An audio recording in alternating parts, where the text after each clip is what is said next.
Nous sommes le jeudi 30 juillet 2020. Bienvenue aux informations de la mi-journée. Voici les titres de cette édition. Le président Patrice Talon continue de recevoir de soutien. Les émeraudes de la diaspora ont réitéré leur engagement au chef de l'État face à son bilan élogieux depuis 2016.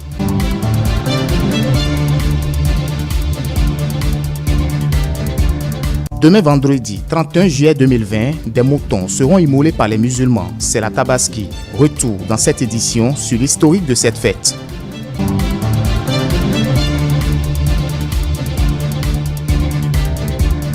Bientôt la construction du siège du Centre africain de contrôle et de prévention des maladies. La signature de l'accord a été bouclée en début de semaine entre le vice-ministre chinois de commerce et la commissaire aux affaires sociales de l'Union africaine. Voilà pour le sommet.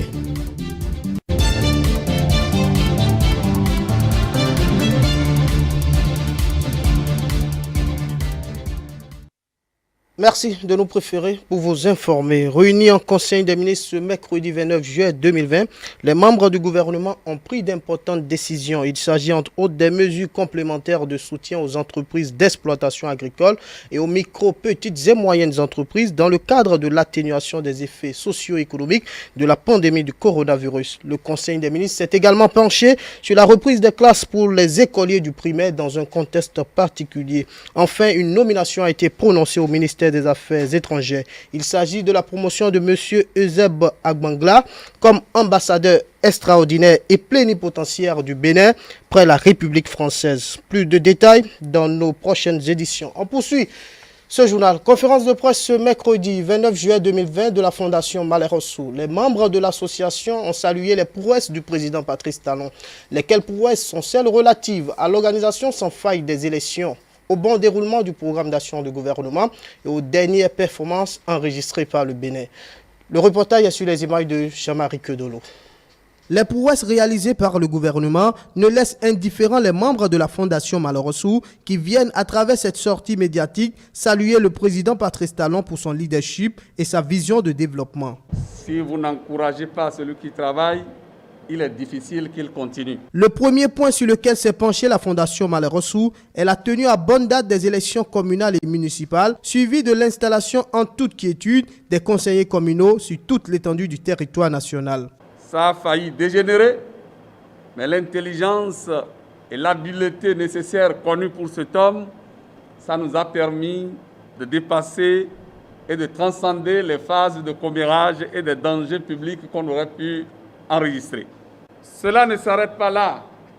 Tous les parents d'élèves et même les élèves, tout le monde s'inquiétait si les examens allaient tenir et avoir lieu. Parce que la pandémie était au rendez-vous et chacun s'inquiétait du sort de l'autre. Malgré cela, le courage soutenu du gouvernement, son refus de reculer, a mis tout en œuvre pour que les examens aient lieu.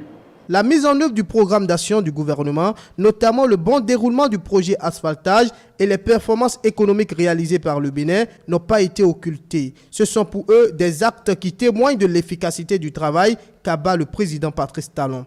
Notre pays a décroché le 3e rang dans la croissance économique en Afrique. Le déficit budgétaire et la dette publique est maîtrisé. Tout ceci parce que le programme d'action du gouvernement a réussi à remettre le pays sur les rails. L'assainissement du droit du travail, toujours sur le plan économique, plusieurs concours ont été organisés et ceci dans la transparence. Les membres de la Fondation Malherosou ont également félicité le gouvernement pour les mesures d'atténuation des effets néfastes du coronavirus. En cette veille de la fête de l'Aïd el-Kébir, les fidèles musulmans ont été appelés à respecter les mesures barrières à la Covid-19 lors des prières qui cette fois-ci ne se feront pas sur les places Idi, mais dans les mosquées. C'est dans les mosquées. Le gouvernement n'a pas interdit la prière et ce qu'on appelle Eid el-Adha. C'est le mouton de tuer. La prière, on peut le faire dans les mosquées quand il a problème. Nous sommes contraints. Le Haut Conseil des rois du Bénin était présent à cette rencontre. Par la voix de son secrétaire général, l'association a salué les démarches de développement de la Fondation Malherosou. La Fondation Malherosou, je pense que c'est une œuvre que Dieu a fait descendre pour accomplir une mission donnée. Si dans ce pays, on peut avoir 1, 2, 3, 4, 5 fondations comme ça, je pense que notre pays sera mieux respecté. La gestion du président Patrice Talon était au menu de la visioconférence des émeraudes de la diaspora béninoise des USA, Canada, tenue ce samedi 25 juillet 2020 sur le réseau social Facebook. À l'unisson, ils ont apprécié le sens de leadership du chef de l'État et n'ont pas manqué de lui réitérer tout leur soutien. Compte rendu, Stanislas Atadeyor, Diane Oniodje. Ces cadres, en vidéoconférence, font le bilan de gestion du président Patrice Talon. Plusieurs réformes ont impacté tous les secteurs d'activité à tous les niveaux. Les émeraudes de la diaspora béninoise des USA Canada saluent les réformes au niveau de la planification, de la statistique, de l'analyse macroéconomique. Il y a eu l'assainissement du cadre macroéconomique et le maintien de la stabilité. Il y a eu la modernisation et la restructuration de l'Institut national de la statistique, de l'analyse économique. Il y a eu des réformes de la gestion des investissements publics et la mobilisation des ressources de financement. Il y a eu également la mise en œuvre du nouveau cadre harmonisé de gestion des finances au sein de l'UEMOA. Au cours de cette conférence de soutien au président Patrice Talon, l'accent a été mis sur le projet asphaltage dans le pays, plus précisément sur la route des pêches. Avec le gouvernement de la rupture, on a concrétisé la réalisation de la route des pêches qui permet de relier Cotonou à Ouida, qui fait un grand ouvrage de développement pour le secteur. Cette route qui va se prolonger jusqu'à la bouche du roi à Grand Popo avec des bretelles reliant les différents villages du Ouida. C'est toute une infrastructure de grande envergure qui permet vraiment à ce que le tourisme béninois soit apprécié à sa plus grande valeur. Bilan fait également dans le secteur de l'éducation, plus précisément au niveau de la maternelle et du primaire. La concrétisation du projet Une école, une cantine pour 802 610 enfants dans 4033 écoles ont été impactées en 2019. L'initiation à l'informatique au primaire, 36 314 écoliers des classes de cours élémentaires et cours moyens impactés. Rappelons qu'au cours de cet échange entre les émeraudes de la diaspora béninoise des USA Canada, plusieurs autres secteurs ont fait objet de bilan, notamment le secteur du commerce, le secteur de l'économie, celui des finances et autres. Ils ont invité le chef de l'État à entreprendre des réformes dans le cadre de l'amélioration de la situation de la jeunesse béninoise. Les démocrates, c'est le nom d'un nouveau regroupement politique. Ce mercredi 29 juillet, ils ont fait leur déclaration de constitution au ministère de l'Intérieur et de la Sécurité publique en vue de l'obtention de leur récépissé pour la course à la présidentielle de 2021. Ensuite, un extrait de la déclaration de leur porte-parole Éric Rondeté, président du bureau politique, au micro d'Aziz Atimou et de Prudence Koussouran. Nous sommes arrivés au ministère de l'Intérieur pour déposer les dossiers conformément à la législation en vigueur. Nous acheminons vers une élection présidentielle en 2021. Et vous imaginez bien que, en tant que parti politique, nous aspirons à dire notre mot face au choix des dirigeants de notre pays, à participer en tant que candidat, en tant qu'électeur, ayant le droit de choisir son candidat. Nos premiers combats seront de rétablir un espace ouvert à tous. Autre actualité dans ce journal, démarré le lundi 27 juillet 2020, la phase d'entretien avec les premiers postulants au programme spécial d'insertion des jeunes dans l'emploi s'est achevée ce mardi. Après les étapes de sélection et d'entretien, les candidats retenus ont eu droit à une séance de formation sur la conduite à tenir en entreprise. La cérémonie s'est déroulée ce mercredi 29 juillet 2020 à la Chambre de commerce et d'industrie du Bénin, CCIB. Reportage, Elia Diab. Sont au total 885 candidats présélectionnés pour la première cohorte du programme spécial d'insertion des jeunes dans l'emploi.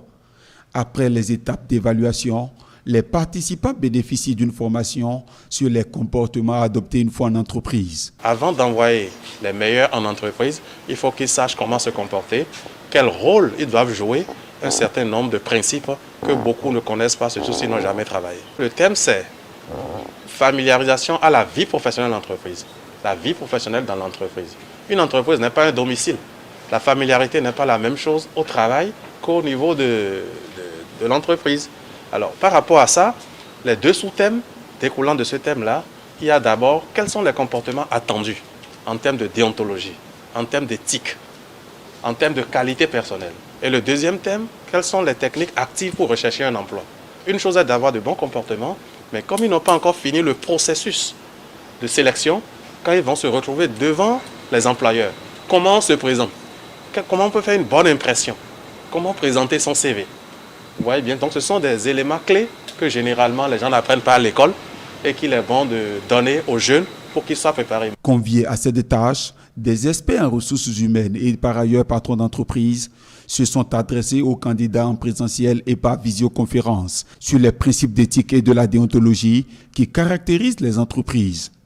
L'objectif, c'est de leur donner des rudiments pour qu'elles puissent s'intégrer rapidement dans l'entreprise et avoir toutes les chances d'être recrutés de façon définitive. Le directeur général de l'Agence nationale pour l'emploi ANPE rappelle quant à lui l'intérêt de ce programme pour les jeunes. Il les exhorte à rester captifs pour une bonne immersion professionnelle. Leur donner des rudiments du professionnalisme, le comportement qu'il faut avoir globalement en entreprise. Nous sommes persuadés parce qu'il leur reste un test encore à faire. Le dernier test, ce sera le test réalisé par les chefs d'entreprise eux-mêmes. Et nous tenons à les préparer à ce dernier test afin de maximiser leurs chances à pouvoir intégrer l'entreprise. On peut gagner un poste et le perdre le lendemain, de par son propre comportement. Et donc, tout cela ne s'apprend pas nécessairement à l'université. Et c'est pourquoi nous avons convié des chefs d'entreprise, des spécialistes en ressources humaines, pour leur donner les rudiments du comportement qu'il faut avoir lorsqu'on va en entreprise. Rappelons qu'après cette phase de formation, les candidats retenus auront droit à des séances d'entretien avec les employeurs. Il faut dire que ce programme spécial qui vient de démarrer compte employer à terme près de 2000 jeunes. La communauté islamique célèbre demain, vendredi 31 juillet 2020, la fête de l'Aïd el-Kébir, une fête au cours de laquelle les musulmans ont coutume d'égorger un mouton. Suivez dans cet élément les raisons de ce sacrifice. Le sacrifice de mouton, dans son origine, remonte à l'ère du prophète Ibrahim, que Dieu soit satisfait de lui. Pour le présenter en résumé, je dirais que c'est un homme que Dieu a choisi en tant que messager, en tant que prophète. Et il a vécu pendant des années avec sa femme Sarah sans enfant. Au jour du jour, il a invoqué son Seigneur de lui accorder un enfant. Si Allah lui accordait cet enfant, il allait offrir cet enfant à l'aumône. Encore une fois, à l'époque, offrir un être humain à l'aumône, ce n'est pas un problème. Nous ne sommes pas à l'ère d'aujourd'hui, au XXIe siècle. Et du jour au lendemain, Dieu lui a donné Ismaël, son premier fils, mais pas le biais de la première femme, mais de la deuxième femme, Aguera. Et Dieu, en voulant l'éprouver, lui a rappelé l'événement, l'intention qu'il avait formulée en son temps. Et il s'en est rendu compte. Lorsqu'il voulait s'exécuter, c'est-à-dire immoler Ismaël pour offrir cela à Allah, Dieu a libéré son fils Ismaël et lui a apporté un bélier par le biais de l'ange Jibril. Et Ismaël est libéré et le bélier a été immolé en lieu et place. Les années évoluent, les siècles se succèdent jusqu'à l'ère du messager Mohammed, paix et bénédiction de Dieu sur lui, où Dieu lui a inscrit de perpétuer la tradition du prophète Ibrahim en sacrifiant un bélier au 10e jour du 12e mois. Quand il a mentionné ça dans le chapitre 108 du Saint-Coran, versets 1 et 2, il dit « Inna te'naka al-kasara fasali li rabbika wanhar inna shani'aka huwal abtar ». Donc au verset 1 et 2, il dit « Prie et sacrifie ». Donc les savants disent que sacrifice là, il s'agit alors du sacrifice des moutons. Et Dieu a dit ça également au chapitre 22, en son verset 36. Dieu a dit ça dans d'autres chapitres. Donc ce n'est pas les 2 chapitres seuls. Donc le prophète Ibrahim, en son temps, avait sacrifié 2 béliers et les compagnons en ont fait autant.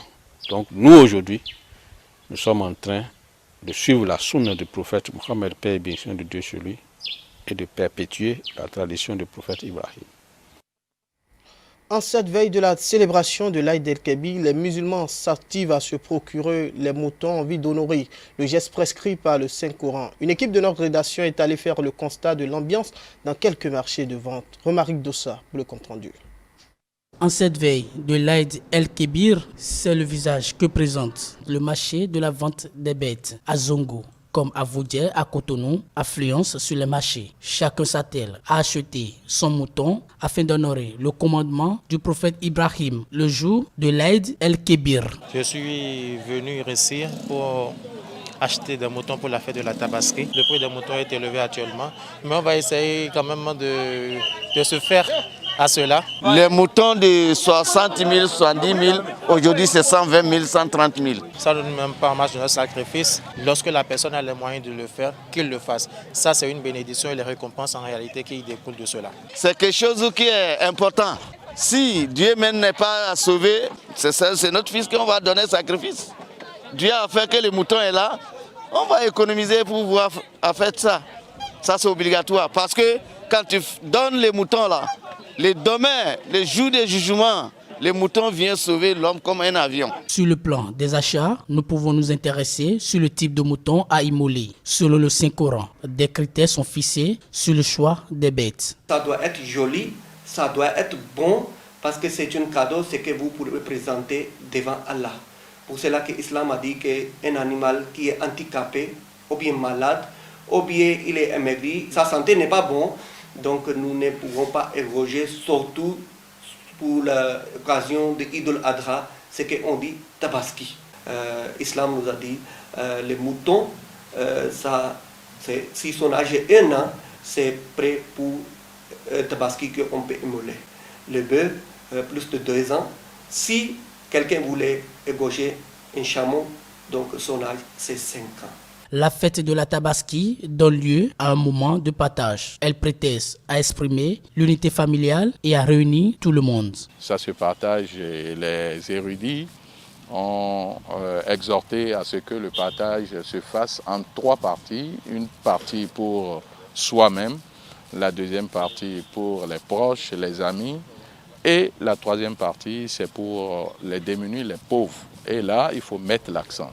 Lorsqu'on parle de démunis, ce n'est pas les amis qui, entre-temps, pendant le mois de Ramadan, ont fait des cadeaux qui on veut récompenser. Non, il s'agit carrément de la couche démunie. C'est à ceux-là que la troisième partie revient et je pense qu'il faut en tenir compte.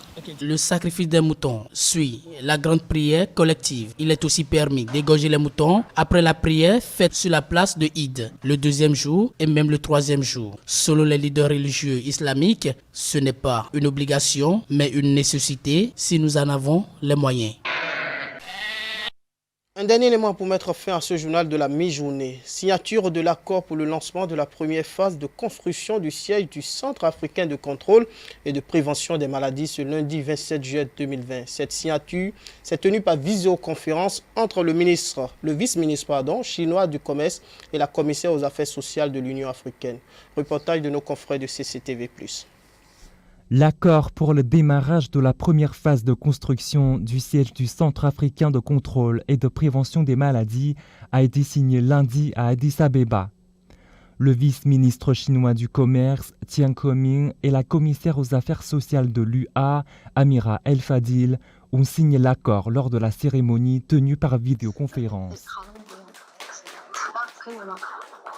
May I also seize this opportunity to express admiration of the Puis-je également saisir cette occasion pour exprimer l'admiration de la Commission de l'Union africaine au gouvernement de la République populaire de Chine pour sa réussite de la lutte contre le coronavirus dans le plus bref délai. La Commission de l'UA travaillera en étroite collaboration avec la partie chinoise dans toutes les étapes du travail du projet pour achever les travaux dans les meilleurs délais. the construction in the shortest possible time. Madame El Fadil a apprécié l'aide apportée par la Chine à l'Afrique dans la lutte contre la pandémie. Nous apprécions le fait que la Chine nous soutienne depuis le début. Même avant le Covid-19, l'Afrique recevait le soutien de la Chine pour la création du Centre africain de contrôle et de prévention des maladies. Il y a un soutien technique et financier, il y a des experts de Chine qui nous soutiennent et il y a le CDC Chine qui soutient le CDC Afrique.